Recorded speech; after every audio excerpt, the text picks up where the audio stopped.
Selamat sore Bapak Ibu sekalian.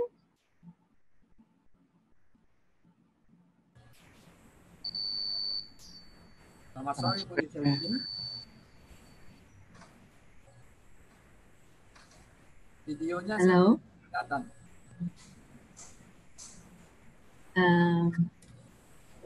Iya teman-teman, saya baru melihat diri saya sendiri. Sepertinya Dr. Fensha, Pak Sipri sudah mulai bermunculan satu persatu. Pak Afrial Rosha, Pak Benjamin. Selamat sore Bapak Ibu semua. Selamat sore. Kita sudah tepat waktu jam 4 sore. Sekali lagi, selamat sore Bapak Ibu. Semoga sehat semua.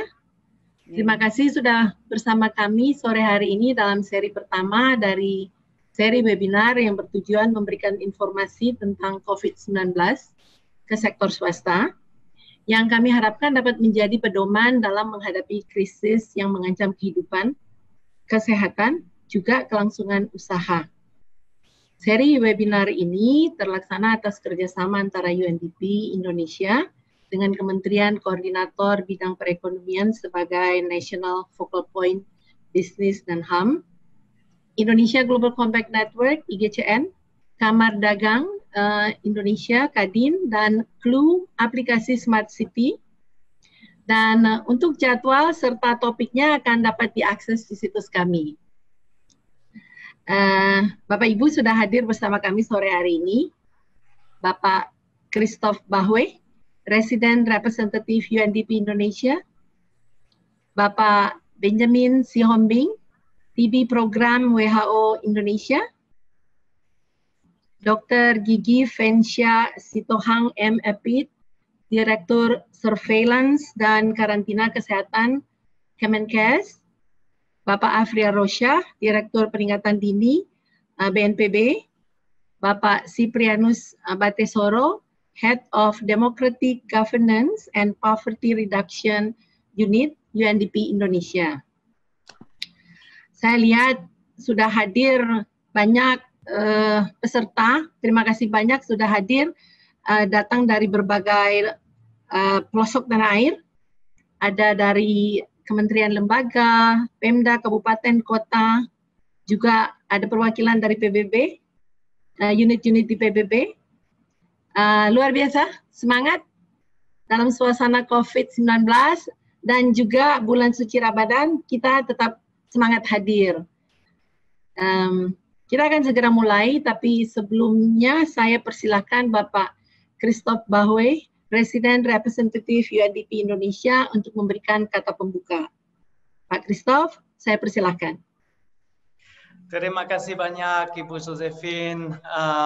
Selamat sore para panelis yang saya hormati, Ibu Josephine Satyono, Direktur Eksekutif IGCN, Bapak Benjamin Sihombing, rekan saya dari WHO Indonesia, Ibu Dr. Vesnia Sitohang, MEP, Direktur Surveillance dan Karantina Kesehatan Kemenkes, dan Bapak Afrial Rosha, Direktur Peringatan Dini BNPB, selaku Ketua gugus tugas. Dan selamat sore para peserta yang terhormat, banyak perwakilan dari pemerintah, sektor swasta, organisasi masyarakat sivil, akademisi, dan badan-badan PBB, serta hadirin sekalian. Pertama-tama saya ingin ucapkan terima kasih banyak telah bergabung dalam seri webinar pertama, karena ini memang merupakan webinar pertama antara UNDP dan IGCN dengan tema panduan keselamatan dan kesehatan untuk dunia usaha di tengah COVID-19. Ini juga adalah bekerjasama dengan Kamar Dagang Industri Indonesia, Kadin, dan Clue. Dan saya baru melihat ada lebih dari 100 peserta di Zoom, masih ada banyak di YouTube, dan saya merasa memang senang bahwa ada banyak peserta yang telah hadir pada acara kami hari sore ini. Yang terpenting adalah memang saya berharap Anda dan keluarga dalam keadaan sehat dan semangat. meskipun krisis virus corona menimpa sebagian besar juga dunia termasuk Indonesia. Dan seperti kita ikuti setiap hari, ini bukan hanya krisis kesehatan. Ini semakin adalah krisis yang menghantam ekonomi dan masyarakat dengan sangat cepat, dan terutama bagi kelompok rentan. Dan dunia usaha jelas menghadapi kehancuran pada skala yang belum pernah terjadi sebelumnya di Indonesia dan di dunia. Dan ini mengakibatkan hilangnya pekerjaan bagi jutaan orang. Banyak perusahaan harus menghentikan operasi mereka karena alasan sanitasi, karena perlu mengikuti PSBB yang memang diperlukan untuk hentikan penyebaran virus. Mereka juga harus hentikan karena tidak ada pelanggan, tidak ada customer lagi. Namun dunia usaha berjuang untuk memastikan kelangsungan bisnisnya. Dan pertanyaan adalah bagaimana bisa berhasil. Ini adalah tema webinar kami, termasuk webinar pertama hari ini. Perusahaan baik besar maupun kecil harus menyesuaikan kegiatan operasional mereka dalam mematuhi standar keselamatan dan kesehatan. Ini pertama. Mereka juga memiliki peran penting untuk melindungi dampak buruk krisis ini terhadap karyawan dan konsumen mereka dan melihat jauh ke depan. Ini kedua. Dan ketiga, mereka juga perlu mengintegrasikan pelajaran dari krisis ke dalam kegiatan operasional agar lebih siap menghadapi guncangan yang mungkin datang lagi di masa depan. Ini memang tantangan yang besar. Tapi dengan situasi penuh tantangan ini, dunia usaha tidak sendirian.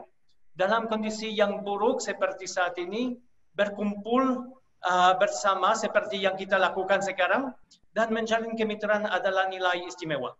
Dan saya ingin menginformasikan bahwa sebagai bagian dari respon UNDP yang dilaksanakan selama hampir dua bulan untuk mendukung Indonesia dan masyarakat Indonesia, UNDP memiliki serangkaian kegiatan untuk dikerjakan dan mendukung dunia usaha, terutama usaha kecil dan menengah. Dan kami melakukan rangkaian ini melalui Lab Inovasi Keuangan, Innovative Finance Lab kami. Bapak Ibu sekalian, tema hari ini merupakan seri pertama dari rangkaian webinar yang akan diselenggarakan oleh UNDP bersama IGCN. Tema hari ini adalah sangat penting, saya pikir, karena untuk bertindak dengan cara yang benar dan untuk bertahan dari krisis, komunitas bisnis memerlukan informasi yang jelas, yang akurat tentang COVID-19. Tentunya hal itu termasuk kebijakan pemerintah serta standar kesehatan dan keselamatan seperti standar WHO yang perlu diterapkan. Oleh karena itu, saya sangat yakin bahwa ini adalah tema yang tepat untuk diskusi pertama ini dengan narasumber dari IGCN, WHO, Kementerian Kesehatan, dan BNPB. Dan saya berterima kasih kepada narasumber kami sore ini. Saya juga ingin memberitahukan bahwa kantor UNDP regional telah menghasilkan dokumen dengan pertanyaan-pertanyaan kunci yang dapat membantu dunia usaha mengelola krisis. Ini akan ditampilkan sebentar lagi oleh tim UNDP sehingga Anda semua dapat segera menggunakannya untuk operasional bisnis Anda. Dari segi praktis untuk diskusi hari ini, UNDP sangat menganjurkan Anda untuk memberikan kontribusi dengan cara mengajukan pertanyaan melalui fitur raise hand, Q&A atau chat box pada aplikasi Zoom ada di bawah dan yang nantinya kami akan lihat. Karena pandangan dan pengalaman Anda yang ingin berbagi dengan kami akan menjadi hasil konkret dari acara ini dan akan memberi kami perspektif yang lebih luas dari kelompok peserta yang luas yang hadir hari ini dari segi jenis, kelamin, usia, sektor, dan skala usaha. Begitu, dan untuk sebagai penutup saya sekali lagi ingin mengucapkan terima kasih kepada Bapak Yunardi, Ibu Josephine, mitra kami dari IGCN. Ada kemitraan yang sangat kuat antara UNDP dan IGCN. Mengucapkan terima kasih kepada Kadin dan kru, dan terutama Pak Benjamin, Ibu Wesnya, dan Pak Afrizal seperti narasumber. Serta ucapan terima kasih secara khusus kepada Pak Prabianto Mukti Wibowo karena Pak adalah focal point nasional untuk bisnis dan hak asasi manusia di Kemenko Perekonomian dan bekerja sangat jalin dengan UNDP. Dimulai dengan diskusi ini, saya memang berharap UNDP bersama dengan Anda semua akan memupuk dialog nyata yang berharga antara pemerintah, sektor swasta, asosiasi bisnis, organisasi masyarakat sivil, akademisi, UNDP, dan badan PBB yang lain tentang pandemi COVID-19 dan bagaimana, ini yang sangat penting juga, bagaimana kita bisa mengelolanya dari perspektif bisnis supaya bisa ada recovery yang kuat di masa depan. Kata ucapkan selamat berdiskusi untuk kita semua dan selamat menunaikan ibadah puasa bagi Anda yang melaksanakannya. Tetap sehat dan tetap di rumah saja. Terima kasih, selamat sore. Terima kasih Pak Christoph. Untuk menghemat waktu, karena memang diskusi kita ini pas waktunya ngabuburit sebelum berbuka puasa, saya langsung saja ya. Krisis COVID ini begitu dahsyatnya sehingga bukan hanya menjadi krisis kesehatan, tapi juga krisis perekonomian. Dan khususnya dunia usaha terkena dampak yang sangat berat. Di tengah perjuangan untuk kelangsungan bisnis ini diperlukan satu hal yang sangat menentukan, yaitu informasi. Dengan kehadiran Bapak dan Ibu narasumber sore hari ini, kami berharap akan mendapatkan informasi yang membantu dunia bisnis menghadapi krisis ini. Pertanyaan sebetulnya yang paling pertama ditanyakan dunia bisnis adalah, sampai kapan sih pembatasan sosial ini? Kami paham tentunya bergantung dengan berbagai faktor. Ada terapi, vaksin, kebutuhan akan test pack. Jadi apa yang jadi status hari ini? Namun, sebelum pertanyaan ini dijawab oleh para narasumber, saya persilakan para narasumber untuk memberikan paparannya. Dan saya akan berikan kesempatan pertama kepada Bapak Sihombing, WHO Indonesia.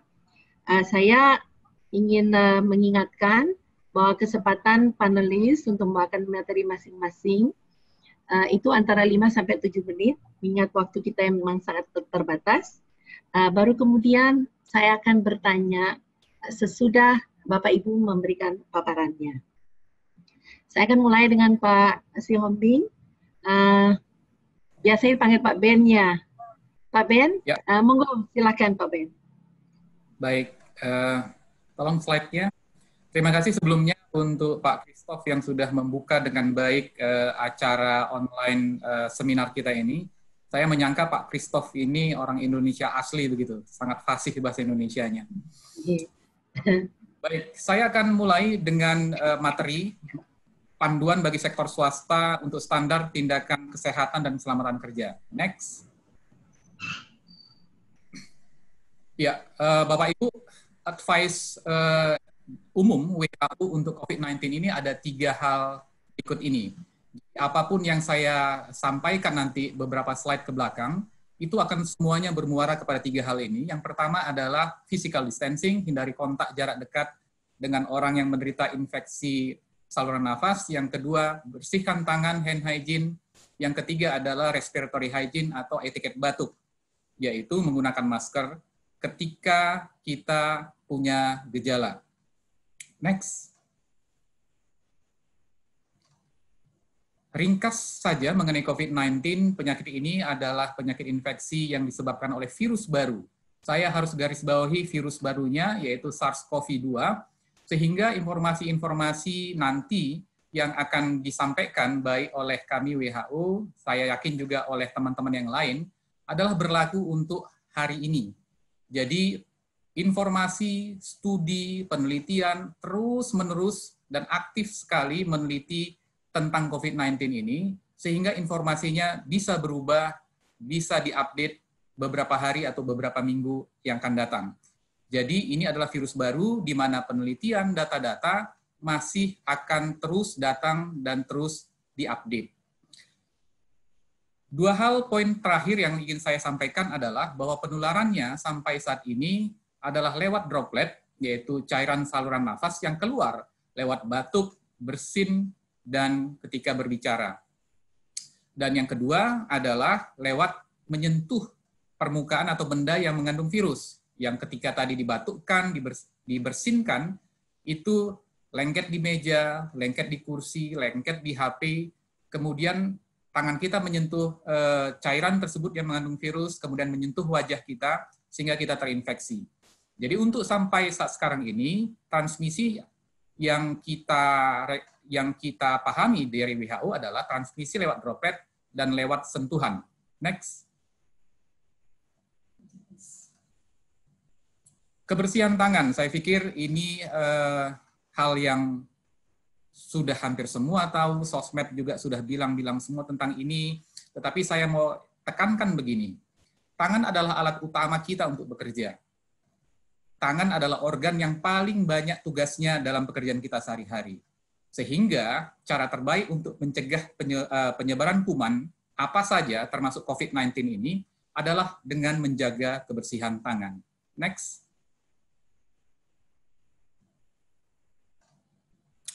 Bagaimana menjaga kebersihan tangan? Dua caranya. Yang pertama dengan sabun dan air mengalir, yang kedua adalah dengan cairan berbasis alkohol.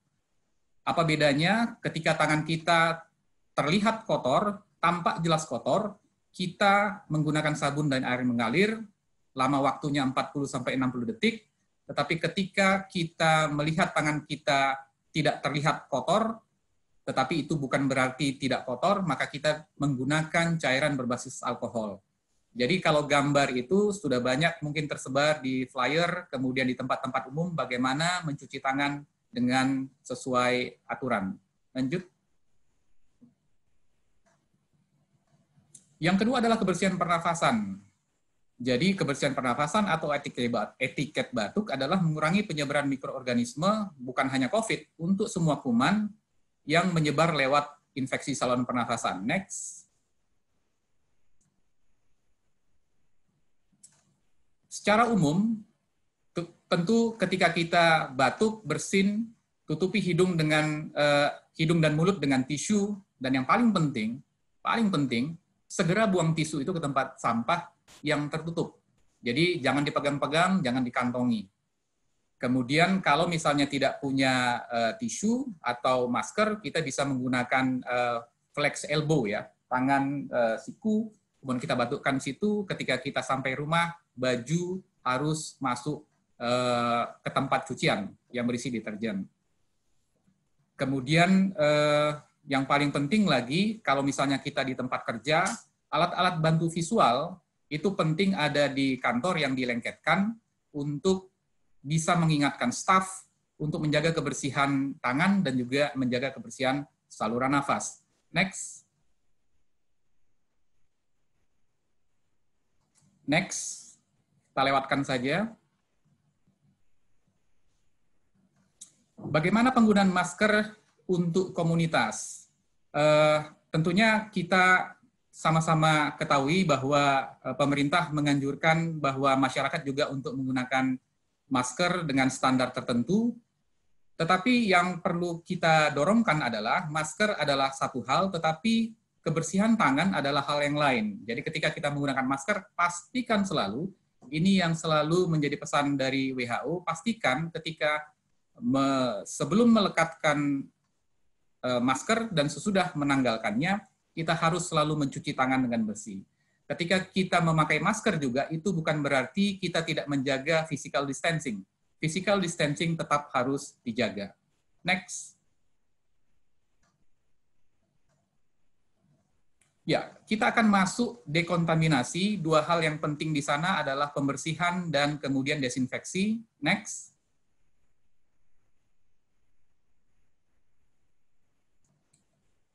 Dua hal ini penting untuk dilakukan. Orang berpikir bahwa disinfeksi adalah hal yang harus dilakukan, tapi sebenarnya pembersihan juga harus dilakukan. Membersihkan itu biasanya, membersihkan permukaan biasanya itu menggunakan sabun dan air atau deterjen. Jadi ini harus dilakukan secara rutin pada permukaan yang sering disentuh. Permukaan yang sering disentuh apa? Tentunya handle pintu, kemudian keyboard bagi orang yang pegang laptop, meja, tangan kursi, dan lain-lain. Jadi ini adalah permukaan-permukaan yang harus selalu sering dibersihkan. Kemudian ventilasi, ketika kita melakukan desinfeksi dengan cairan tertentu, biasanya dengan alkohol dan cairan natrium hipoklorit yang 5%, itu pastikan ventilasi ruangan berjalan dengan baik. Jadi supaya kita tidak terperangkap, artinya cairan klorinnya yang menguap itu tidak terperangkap di dalam sehingga berbahaya bagi yang membersihkan. Lanjut.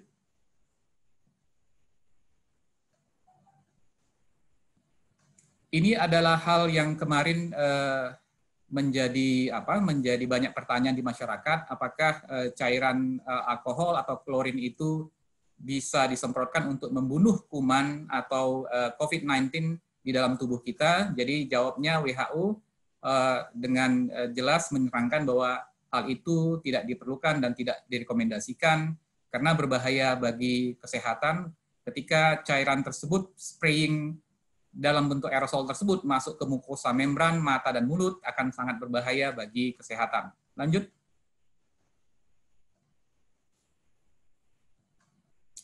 Saya lanjut.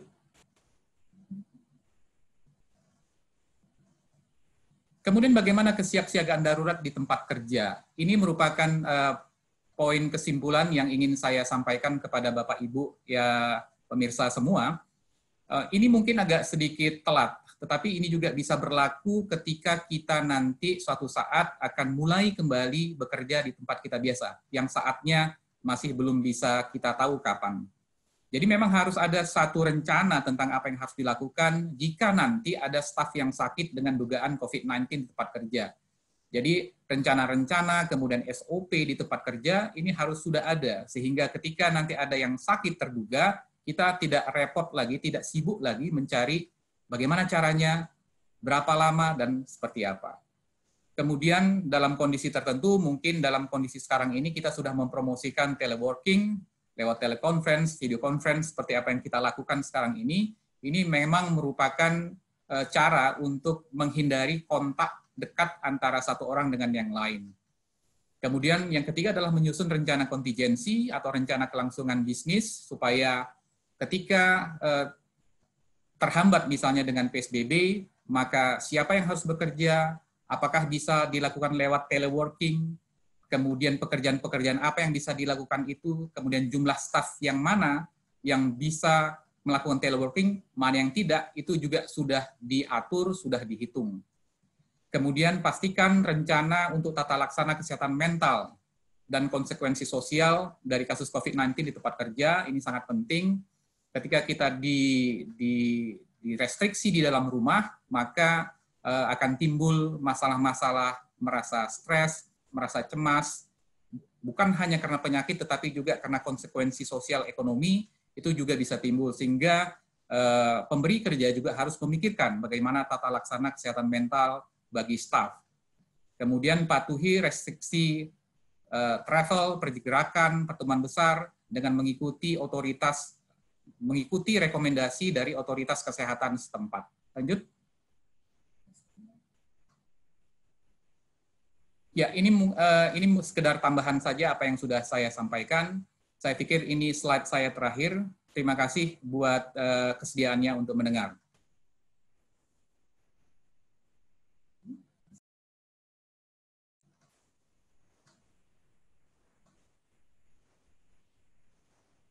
Gigi Fencia si Hotang, silakan Ibu. Baik, terima kasih. Selamat sore. Silakan slide-nya.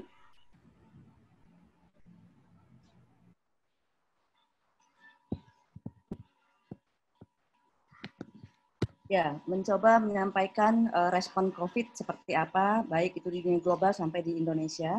Mungkin sedikit akan bersentuhan dengan Pak Ben, tapi nanti akan saya lewatkan. Lanjut, silakan. Ya, ini outline-nya, nanti bagaimana mencegah dan mengendalikannya. Selanjutnya. Ya, terus.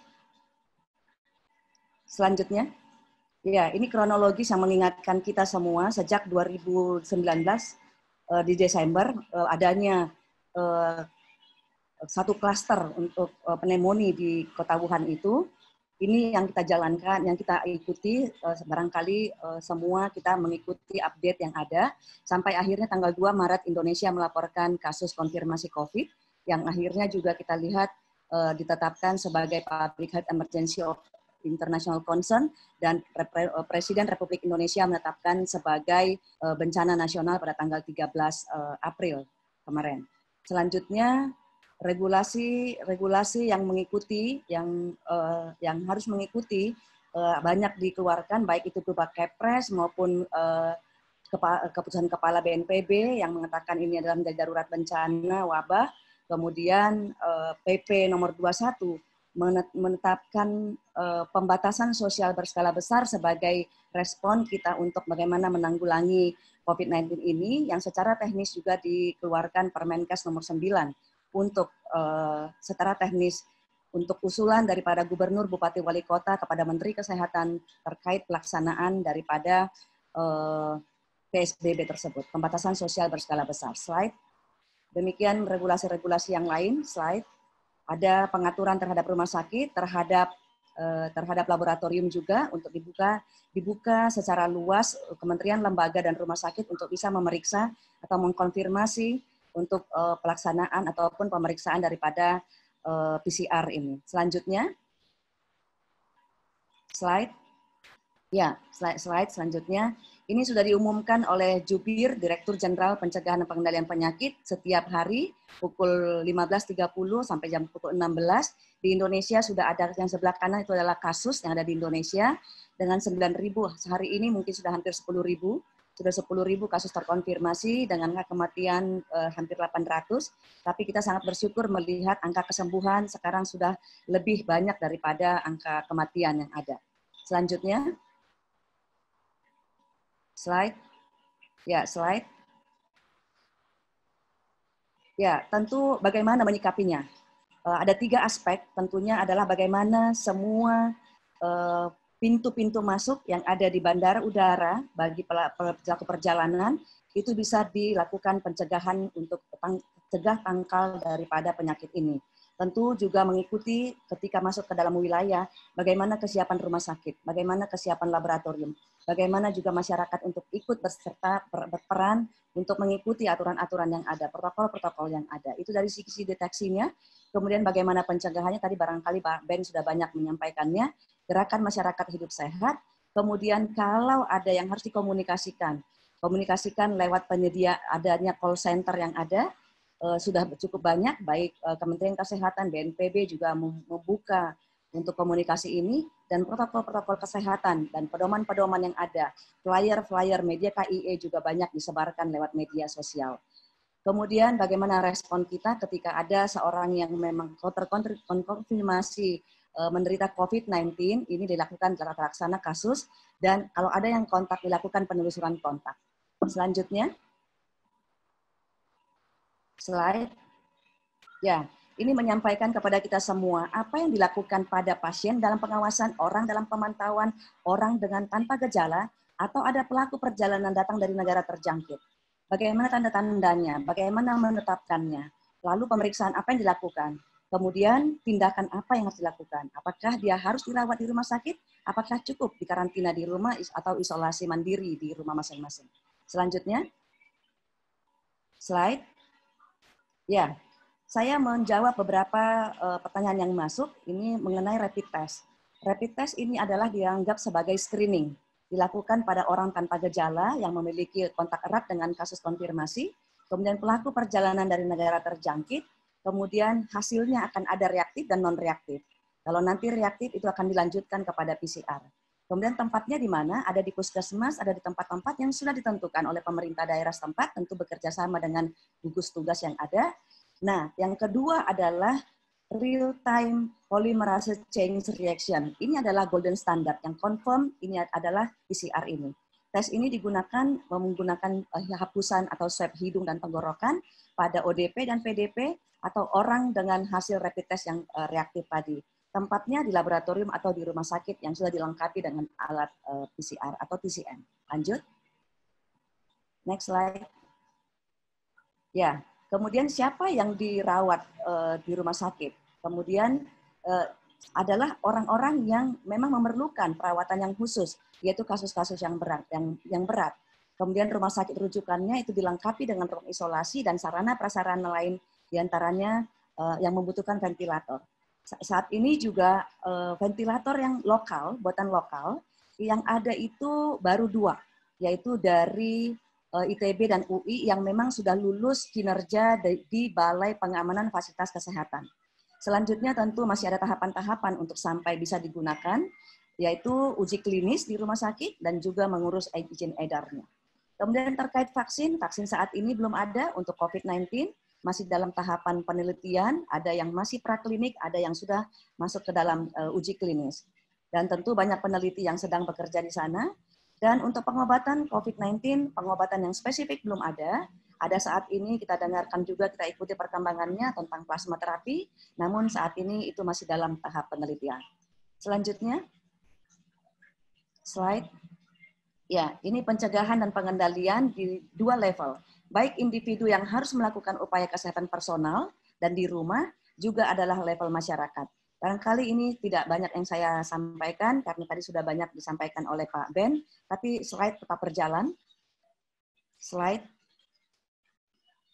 Ya, ini mengenai PSBB. Apa yang dilarang, apa yang dikontrol, apa yang dikendalikan, apa yang dibatasi.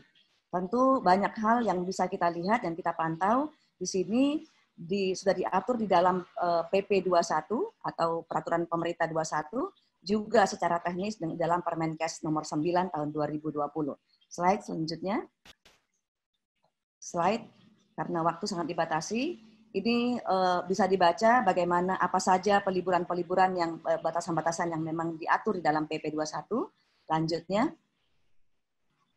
Selanjutnya. Ya, kemudian ini kami sampaikan apa upaya-upaya kebersihan secara pribadi, kemudian lakukan gerakan masyarakat hidup bersih sehat itu. Lanjut. Slide.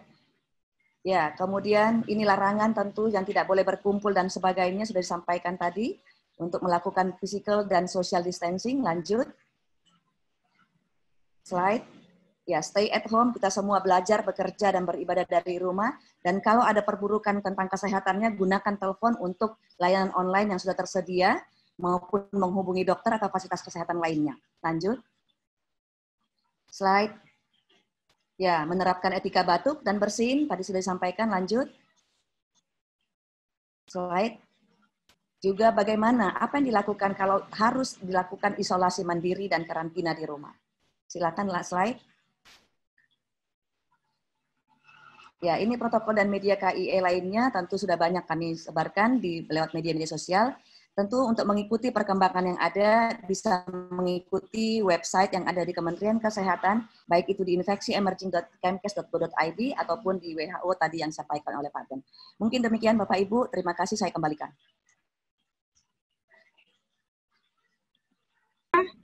Saya beralih ke Pak Afrial Rosya, BNPB.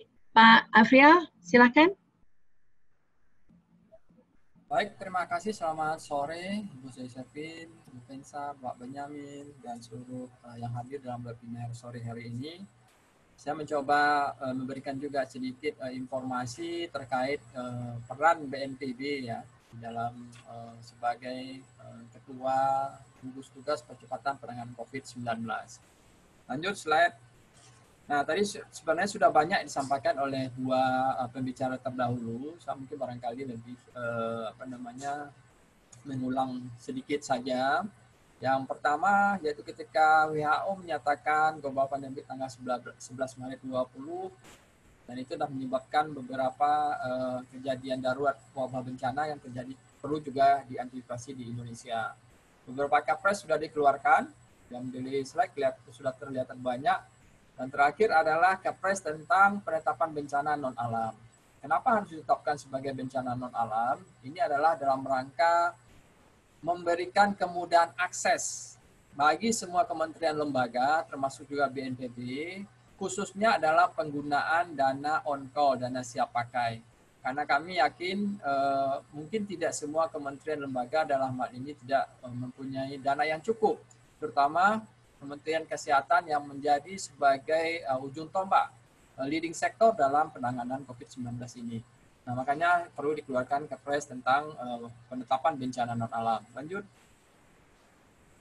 Nah, dalam kesempatan ini karena terkait dengan bagaimana kesiapsiagaan swasta menghadapi kedaruratan terutama COVID-19. Nah, ini disampaikan juga beberapa protokol. Jadi di covid19.go.id itu website resmi pemerintah, di situ disampaikan beberapa banyak protokol terkait penanganan kedaruratan COVID. Nah, protokol ini kalau saya dapat simpulkan ada 3 protokol sebenarnya di sini. Ada protokol di bidang kesehatan sendiri, tadi sudah disampaikan oleh Ibu Pensa, saya yakin ada protokol yang lengkap. Dari mulai deteksi sampai masalah monitoring dan informasi. Kemudian juga protokol terkait kebencanaan. Nah, dalam terminologi kebencanaan, kedaruratan itu kita tadi sampaikan juga perlu ada upaya-upaya penyusunan rencana operasi. Nah, jadi kalau misalkan usaha itu adalah sebuah negara, maka di situ harus ditentukan bagaimana operasi yang harus dilakukan dalam penanganan darurat ini. Nah, di situ ada organisasi. Nah, seperti juga di tingkat nasional, kita punya gugus tugas. Nah, barangkali harusnya di perusahaan pun juga punya gugus tugas dalam skala kecil, skala perusahaan, yang akan melakukan upaya-upaya dalam pelaksanaan penanganan dan pencegahan COVID ini.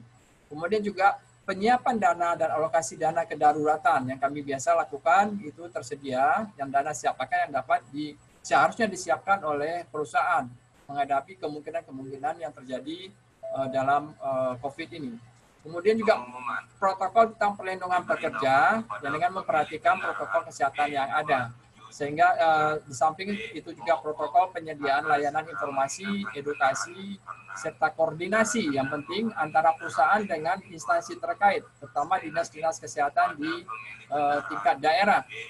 Nah, ini yang barangkali yang perlu diperhatikan sehingga upaya-upaya penanganan atau pencegahan COVID di lingkungan perusahaan juga bisa segera teratasi.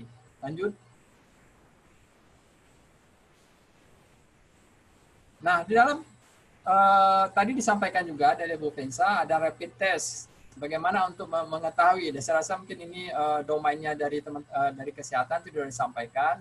Sejauh mana sih akurasi rapid test itu? Ini saya coba cari informasinya. Ternyata ada 2 jenis rapid test. Di sini ada deteksi antigen dan juga deteksi virus secara molekular. Nah, RT rapid test PCR itulah mungkin yang saya rasa tetap harus dilakukan ketika rapid test memberikan hasil yang mungkin barangkali dianggap keakurasiannya cukup rendah, sehingga RT PCR itu diperlukan sebagai upaya untuk bisa meyakinkan bahwasanya seseorang terpapar dari COVID-19. Lanjut. Nah, SOP karyawan terinfeksi saya rasa perlu dilakukan seperti disampaikan oleh Pak Benjamin tadi, harus ada protokol untuk karyawan yang terdeteksi virus. Jadi ini disampaikan perusahaan harus dapat memberikan perhatian kepada karyawan, kerahasiaannya, kemudian kemampuan karyawan perusahaan untuk berkoordinasi dengan puskesmas di sekitarnya. Kemudian juga harus dilakukan yang paling penting adalah karyawan wajib jujur dengan kondisi kesehatan serta edukasi yang terus-menerus bagi karyawan. Seperti masker, cuci tangan dan sebagainya tadi sudah disampaikan oleh Pak Jamin, dan tidak kalah penting adalah dukungan dari level pimpinan. Nah, harus ada pendampingan dari pimpinan, harus ada tanggung jawab, contoh disiplin juga dari pimpinan kepada bawahan, sehingga kejujuran dari karyawan yang mungkin ada gejala itu bisa terungkapkan secara cepat. Lanjut. Slide. Nah, ini kami juga tanyakan banyaknya informasi-informasi tentang penyebaran hoax. Nah, kami menganjurkan agar tetap menggunakan akses atau media sosial atau website yang telah kami sebutkan di atas, covid19.go.id sebagai media informasi yang bisa dipercaya. Sehingga Bapak Ibu dari karyawan perusahaan bisnis bisa mendapatkan informasi yang paling terbaik. Lanjut. Nah, ini membangun kesadaran kolektif karyawan dalam penyebaran berita. Nanti bisa itu mungkin barangkali upaya-upaya untuk menghambat penyebaran hoax di kalangan perusahaan. Lanjut, bisa dibaca.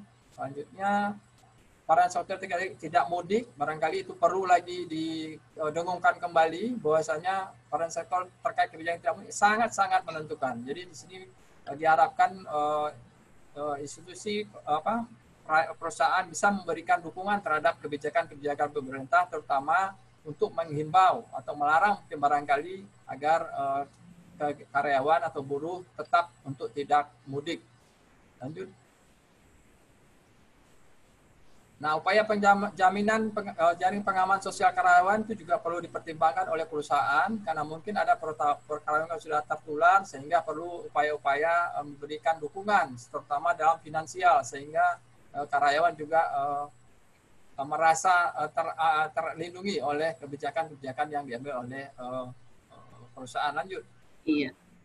Ya, saya rasa itu barangkali penurunan ini banyak model sehingga ini barangkali kita bisa diskusikan. Terima kasih Bu Josephine. Baik. Terima kasih banyak untuk para panelis.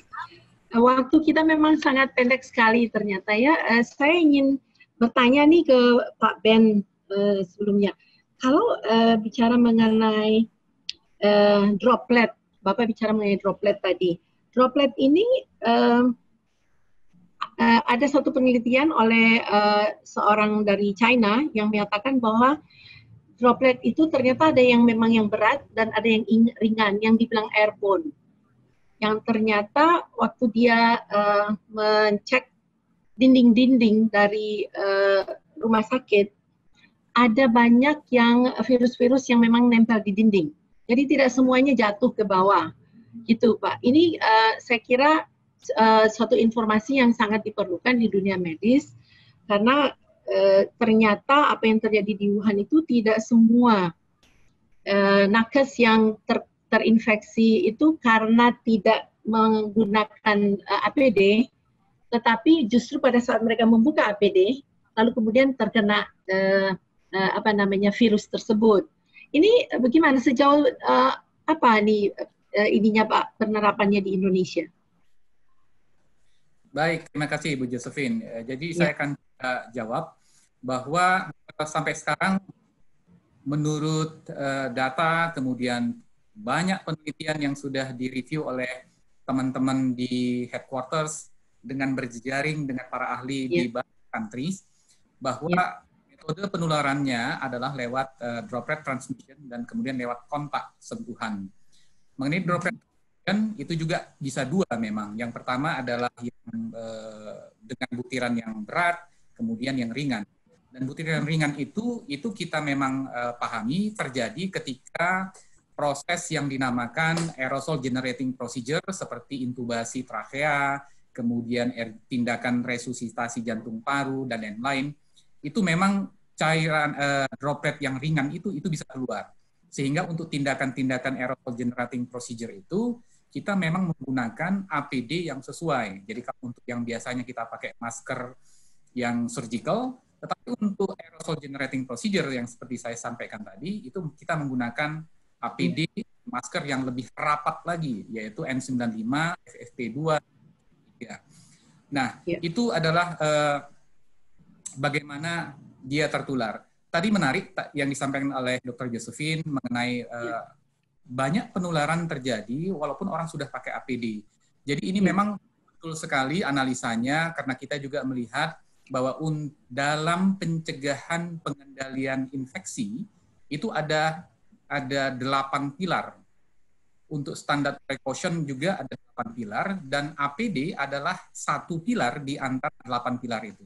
Masih ada pilar yang cuci tangan dengan bersih, respiratory hygiene, triase di rumah sakit, kemudian lingkungan, kemudian penanganan benda tajam dan lain-lain. Metode penularan infeksi yang bisa terjadi. Jadi memang betul ketika kita berada di fasilitas kesehatan, 8 standar precaution itu harus betul-betul memang menjadi perhatian. Harus dijalani. Bukan cuma satu. Terima kasih. Terima kasih Pak Ben. Tadi Pak Ben menyebut mengenai tisu, penggunaan tisu lalu dibuang di tong sampah. Saya kira ini menjadi suatu pembicaraan tersendiri karena kita berbicara kemudian bagaimana mengatasi limbah B3. Ini sudahkah ada sosialisasi mengenai bagaimana penanganan limbah masker-masker yang baru digunakan? Karena kalau hanya buang di tong sampah seperti itu, ya nanti akan menyebarkan lagi, bisa melalui tukang sampahnya dan seterusnya dan seterusnya. Benarkah Pak bahwa limbah B3 dari masker ini bisa dinormalkan menjadi sampah normal kalau disiram dengan air panas di atas suhu 56 derajat dan kemudian dikasih cairan air sabun, dicuci kemudian menjadi limbah normal? Baik, yang saya akan sampaikan adalah rekomendasi atau guideline yang ada di WHO mengenai implementasi mungkin di country, nanti ada Bu Fensha, kemudian Pak Afrial bisa menambahkan. Jadi untuk limbah medis termasuk juga masker yang dipergunakan oleh nakes, termasuk juga masker yang digunakan oleh masyarakat, memang harus ditata laksana tersendiri. Ada dua hal yang perlu kita pahami atau kita harus aware tentang itu. Yang pertama bahwa itu limbah medis, kalau misalnya dia mengandung kuman, bukan hanya virus COVID, tapi mungkin virus flu yang lain, itu kan berbahaya ketika oleh katakanlah cleaner, tukang sampah, pegang, kemudian dia pegang wajahnya, dia bisa tertular. Jadi memang itu sampah harus ditata laksana dengan baik, dan sebaiknya saya pikir otoritas kesehatan daerah itu punya mekanisme untuk mengelola sampah. Kalau misalnya di fasilitas kesehatan, waste itu dibagi 3. Jadi waste yang infectious, non-infectious, kemudian yang itu memang dipisah-pisah, dan tempat pengolahannya juga berbeda. Yang kedua, kenapa limbah berbahaya itu? Ya, silakan. Pak Ben, mohon maaf, ya waktu kita sangat terbatas. Saya kira kita perlu sosialisasi yang lebih luas lagi mengenai penanganan limbah-limbah B3 ini, khususnya yang menyangkut masker di masyarakat. Saya tertarik sekali berbicara dengan Dr. Fensha. Dr. Fensha tadi menyebutkan mengenai kesiapan darurat ya di tempat kerja. Tadi juga Pak Afrial berbicara mengenai SOP karyawan terinfeksi. Sebetulnya apakah ini sudah jelas dengan kebutuhan bisnis, itu sudah paham seandainya terjadi seorang karyawan terinfeksi di tempat kerja? Apa nih yang harus dilakukan? Apakah ruang tempat kerjanya kemudian harus ditutup, tidak boleh ada orang masuk, kemudian harus disterilisasi, atau bagaimana? Karena yang kita lihat ada dengan dalam social distancing sekarang ini, di kadang-kadang ada yang work from home 2 minggu, ada yang kemudian 2 minggu selesai dia kerja di kantor. Ini kalau kita lihat bahwa sebetulnya SOP-nya ini sangat kurang jelas gitu dengan dunia bisnis. Saya ingin mendengarkan dari dari Ibu Fensha dan juga Pak Afrial. Persilakan. Ya, baik. Terima kasih. Tentu kita perlu memilah seseorang dari berbagai hal. Baik itu untuk menetapkan seseorang itu apakah dia orang dalam pemantauan, atau dia pasien dalam pengawasan, atau orang tanpa gejala, atau yang bagaimana. Tentu kita di beberapa slide tadi yang kami sampaikan, sebenarnya harus kita lihat dulu ada tanda gejala apa yang dialami. Kemudian kemungkinan juga ada histori daripada orang tersebut, apakah ada kontak dengan gejala yang sudah confirm dengan kasus COVID-19. Ketika dia tidak tanpa gejala, tapi dia kontak, itu menjadi orang tanpa gejala. yang tentunya harus dilakukan pengambilan spesimen nanti pada hari pertama dan hari ke-14. Tindakannya tentu karantina rumah. Tapi kalau orang tersebut dalam ada demam, ada gejala pernapasan, kemudian ada kontak dengan kasus juga, ini menjadi orang dalam pemantauan. Dilakukan pengambilan spesimen nanti pada hari pertama dan hari kedua, tapi spesimen yang untuk swab hidung atau tenggorokan. Kemudian untuk orang ini dilakukan adalah isolasi mandiri di rumah. Kemudian kalau dia karyawan tentunya dia harus dirumahkan. Kemudian dan dicari siapa aja yang kontak dengan beliaunya, dengan orang tersebut. Kemudian kalau ada gejala ISPA atau infeksi saluran pernapasan akut dan ada riwayat dari negara atau wilayah yang transmisi lokal terjadi di sana, kemudian ada juga kontak dengan kasus konfirmasi, ini dan ISPA-nya itu ada berat, misalnya jadi dia perlu perawatan rumah sakit, ini adalah pasien dalam pengawasan. Tentu perlu dilakukan pengambilan swab pada hari pertama dan kedua, nanti akan dilihat kalau dia gejalanya ringan, itu cukup diisolasi dengan di rumah, kemudian kalau sedang dia dilakukan dirawat di rumah sakit darurat, misalnya di Jakarta itu adalah dengan di Wisma Atlet. Kemudian kalau berat itu harus masuk ke dalam rumah sakit rujukan. Kira-kira demikian. Baik, dengan Pak Afrial Rosya, mungkin saya bertanya satu. Kita sekarang melihat di beberapa negara, di US, New York, itu dalam waktu dekat akan kemudian merelaksasi peraturan PSBB mereka. Kita juga baca barusan dari ada pengumuman dari Switzerland, mereka juga relaksasi dan sudah ada aturan yang jelas gitu. Bagaimana pada waktu mulai relaksasi ini apa saja yang mulai bisnis yang sudah mulai bisa bergerak, lalu masyarakat boleh apa aja, olahraga terbatas, kalau mengunjungi keluarga, grandma, grandpa udah boleh, tapi tidak boleh pelukan, seperti itu. Karena bisnis ini kan sudah kita ngelihat bahwa memang mereka terimpact sangat berat dalam hal keuangannya, ekonominya ya. Jadi saya kira perlu ya ada satu guidance yang jelas untuk apa nih sesudah ini kalau kita akan segera menuju kepada relaksasi daripada social distancing. Pak Afrial, monggo. Ya, menarik pertanyaannya Bu Yosefin. Tapi kita menurut kami belum saatnya barangkali Indonesia untuk melakukan relaksasi untuk PSBB. Okay. Saat ini karena kalau relaksasi di bidang ekonomi sudah kita lakukan, kita sudah memanggil UMKM, kemudian juga PLN itu sudah melakukan relaksasi untuk masyarakat dan ekonomi. Tapi memang banyak modeling yang sudah dibuat, termasuk oleh dari BIN, kemudian UI, ITB, gugus tugas juga sudah membuat modeling. Nah, puncaknya, ini dari setiap modeling itu ada yang malah drastis lagi, itu ada baru puncak kejadian itu baru November. Coba Ibu bayangkan, masih akan lama. Nah, ini tidak mungkin ini semua model pasti kan berdasarkan asumsi. Nah, gugus tugas pernah menyampaikan Pak Doni bahwasanya puncaknya mungkin Juni dan mungkin Juli kita sudah normal. Nah, ini pun juga berdasarkan modeling yang sudah dibuat. Nah, ini kecenderungan ini juga kita lihat ada sedikit penurunan lah dalam 1-2 minggu ini, bahwasanya kasus sembuh seperti disampaikan oleh Dr. Fensa sudah cukup lumayan banyak.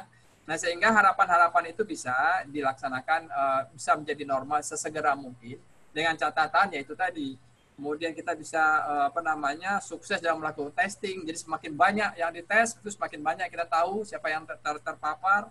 Kemudian tracing dan isolasi yang sangat ketat memang yang harus dilakukan, terutama yang orang-orang yang tergejala terdeteksi. Pak Afrial, Pak Afrial, terima kasih, menarik sekali. Ini sebetulnya masyarakat sudah GR nih kasarnya nih Pak. Mereka udah gemes mau segera mulai kerja gitu ya. Bisnis sudah harus buka, kita harus segera berusaha gitu. Dan mereka seperti sudah diberikan harapan bahwa di Indonesia ini dan seperti di beberapa negara di dunia memang sudah mulai ada pengurangan gitu yang terinfeksi. Apakah ini berita hoax? Gimana Pak? Ini harapan-harapan untuk dunia bisnis. Harapan itu memang kita sampaikan juga di gugus tugas juga kita sampaikan berita-berita positif itu kita perlu disosialisasikan juga kepada masyarakat, Mbak Yulvin. Jadi tidak hanya berita negatifnya saja. Nah makanya kan disampaikan oleh kepala gugus tugas bahwa yang Juli seolah kita bisa normal. Ini dengan tentunya dengan tentu dari tim pakar.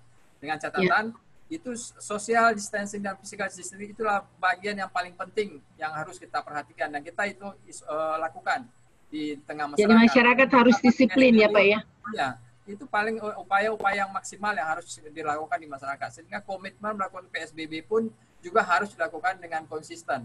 Harapannya kalau Jakarta menyampaikan 3 Mei kita harapkan tidak memperpanjang PSBB lagi. Nah itu dengan pasti ada kriteria indikator-indikator di mana yang terkonfirmasi semakin sedikit, yang sembuh semakin besar, dan kemudian ya itu tadi dengan indikator-indikator itu mungkin pemerintah akan bisa menetapkan kapan PSBB ini harus direlaksasi begitu.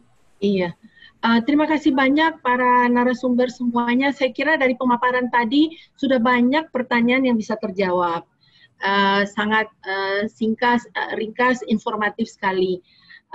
Saya menyesal sekali tidak bisa memberikan kesempatan untuk tanya jawab secara khusus, namun saya melihat ada pertanyaan-pertanyaan yang memang sudah dijawab oleh para panelis, oleh para narasumber pada waktu memaparkan materi. Saya ingin memberikan kesempatan nih kepada Pak Sipri dari UNDP. Pak Sipri, ada sesuatu yang mau disampaikan Pak Sipri, silakan. Ya, terima kasih Bu Josephine. Selamat sore Bapak dan Ibu sekalian. Salam sejahtera untuk kita semua. Di kesempatan ini, seperti yang diminta oleh Ibu Josephine, sebetulnya kami dari UNDP mau menyampaikan mengenai COVID-19 Rapid Self-Assessment for Business, sebuah policy tool yang barusan dikeluarkan oleh UNDP Global dalam mendukung peran dunia usaha dalam memberikan respon terhadap COVID-19 ini. Jadi Bapak dan Ibu sekalian, seperti yang kita ketahui bahwa dampak COVID-19 ini memang sangat besar. Kita bisa lihat di slide berikutnya. Itu angkanya memang besar. Mulai kita perhatikan dari beberapa kementerian mengeluarkan angka-angka yang melakukan proyeksi itu memang sungguh sangat besar terkait dengan kerugian di sektor pariwisata, jumlah angka tenaga kerja yang mengalami dampak COVID-19, dan tentu saja baik yang dikeluarkan oleh ILO maupun juga oleh Kementerian Tenaga Kerja Indonesia. Tapi di slide berikutnya kita bisa melihat bahwa di tengah tantangan yang ada, dunia usaha juga berusaha bangkit dan bersama negara dan warga masyarakat untuk menjawab tantangan COVID-19. Ada Kadin yang menggalang pendanaan, ada begitu banyak jaringan dunia usaha yang lain yang memberikan APD serta dukungan kepada warga masyarakat. Dan ini tentu saja di dalam slide berikutnya kita bisa melihat bahwa hal ini mencerminkan komitmen yang sangat besar dari dunia usaha untuk mendukung public goods, mencerminkan nilai-nilai bisnis dan HAM, dan saya kira aksi-aksi seperti ini cepat atau lambat, baik sekarang maupun menuju ke masa depan, akan menaikkan trust kepada dunia usaha. Bapak dan Ibu sekalian, dalam kerangka itulah maka UNDP baru saja mengeluarkan sebuah policy tool, Rapid Self-Assessment for Business, di slide berikutnya. Itu yang dimaksudkan untuk membantu dunia usaha mempertimbangkan berbagai macam kebijakan dan tindakan yang harus dilakukan untuk menjawab tantangan COVID-19 itu. Di slide berikutnya kita bisa melihat bahwa ada 3 tahap, mulai dari proses persiapan, respon, sama kemudian recovery.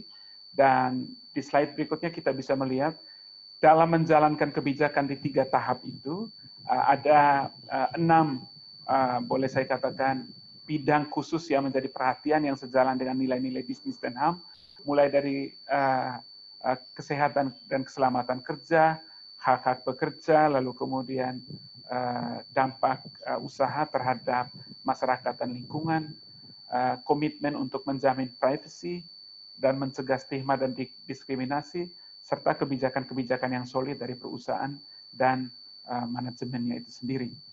Bapak dan Ibu sekalian, nanti di dalam policy tools ini ada informasi yang sangat rinci mengenai bagaimana ini bisa dilakukan, tetapi Saya kira gambarannya adalah ketika dunia usaha melakukan upaya self-assessment dengan menggunakan tools yang ada ini, tentu itu merupakan cermin dari komitmen mereka terhadap nilai-nilai bisnis dan HAM yang pada akhirnya juga akan memberikan, boleh saya katakan, menaikkan apresiasi publik terhadap apa yang mereka lakukan. Mungkin sebagai catatan akhir, bagi Bapak dan Ibu sekalian dari dunia usaha yang ingin mengaplikasikan tools ini, kami dari UNDP siap untuk melakukan dialog dan follow up supaya semakin banyak dunia usaha yang melakukan ini tentu akan sangat baik bagi pemajuan usaha dalam menjawab tantangan COVID-19, tapi tetap dalam ranah nilai-nilai bisnis dan HAM. Itu yang bisa saya sampaikan. Saya kembalikan ke Bu Josephine.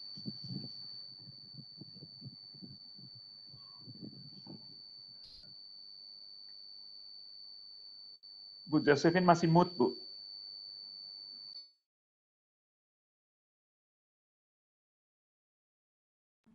Sorry. Oke. Baik. Terima kasih banyak Pak Sipri. Kita masih ada banyak pertanyaan-pertanyaan yang saya kira sangat valid, tapi Bapak Ibu nanti bisa mengakses materi para peserta. Bapak Ibu nanti materinya boleh di-share? Silakan Bu. Boleh. Jadi nanti bisa ambil, bisa. Baik, terima kasih. Bisa di-share Bapak Ibu untuk bisa akan di-share bahan-bahannya. Saya harus segera menutup karena janji kita adalah 1 jam. Ini sudah lebih 2 menit. Sebelum sesi ini saya tutup, saya ingin berbagi pesan ini. Krisis COVID ini merupakan tantangan teramat berat bagi dunia usaha. Untuk dapat menakar langkah-langkah dunia usaha dan apa yang harus dilakukan, memerlukan informasi yang tepat, lengkap, dan transparan. Bagaimana dunia usaha dapat mengakses informasi seputar COVID ini dengan mudah? Nah, sekaligus saya ingin mintakan closing statement. Mungkin 20 detik, satu kalimat dari masing-masing narasumber. Saya mulai dengan Pak Ben. Silakan Pak Ben, closing statement. Baik, terima kasih Bu Josephine. Saya hanya mau sampaikan begini, bahwa dalam pandemi COVID-19 ini semua kita terdampak. Pada awal pertama kesehatan, kemudian merambah ke ekonomi. Semua kita saya pikir ingin bekerja kembali seperti dalam kondisi semula, tetapi kita juga harus berhati-hati bahwa ketika kita melepaskan pressure terhadap virus ini terlalu cepat, maka virus ini akan jump kembali ke dalam masyarakat kita dan melakukan transmisi. Jadi pertimbangan yang matang antara menimbang kapan kita harus melakukan memberhentikan secara bertahap PSBB memang harus dilakukan secara komprehensif. Itu saja. Terima kasih. Terima kasih. Dr. Fensha?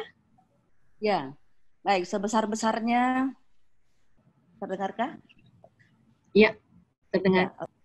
Baik, ini closing statement saja. Bagaimanapun upaya yang sudah dilakukan oleh pemerintah, sebesar-besarnya upaya yang dilakukan oleh pemerintah, sebanyak-banyaknya anggaran yang dikeluarkan. Jika seluruh masyarakat, termasuk dunia usaha, swasta, tidak ikut berpartisipasi, tidak disiplin dalam melaksanakannya, maka semuanya akan sia-sia. Oleh karena itu, mari kita secara bersama, kita dukung pemerintah, kita hadapi, dan kita berperan untuk mengendalikan COVID-19 ini.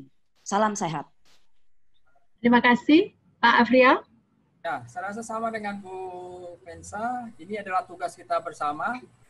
Jadi bencana ini adalah tugas kita bersama, tidak hanya pemerintah, dunia usaha, juga masyarakat. Jadi kedisiplinan masyarakat juga sangat-sangat diperlukan di sini. Kemudian bagaimana kesadaran kolektif bersama, sehingga kita bisa berkomitmen, berdisiplin, sehingga kita bisa keluar dari COVID-19 ini dengan segera. Salam tangguh. Salam tangguh. Terima kasih banyak. Teman-teman mungkin dari koordinator bisa melakukan ini foto bareng dengan para narasumber.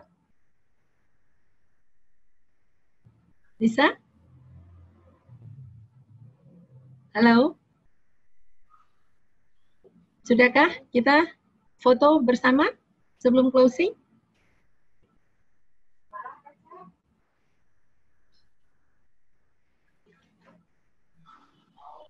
Baik, sudah. Saya ucapkan banyak terima kasih untuk para peserta, para narasumber. Saya kira pemaparan tadi sangat lengkap, sangat baik, banyak sekali informasi yang bisa kita ambil dari pemaparan tersebut. Silakan unduh dan stay tune untuk webinar-webinar kita berikutnya. Ada 5 seri dan ini baru seri nomor 1. Terima kasih, selamat sore semuanya.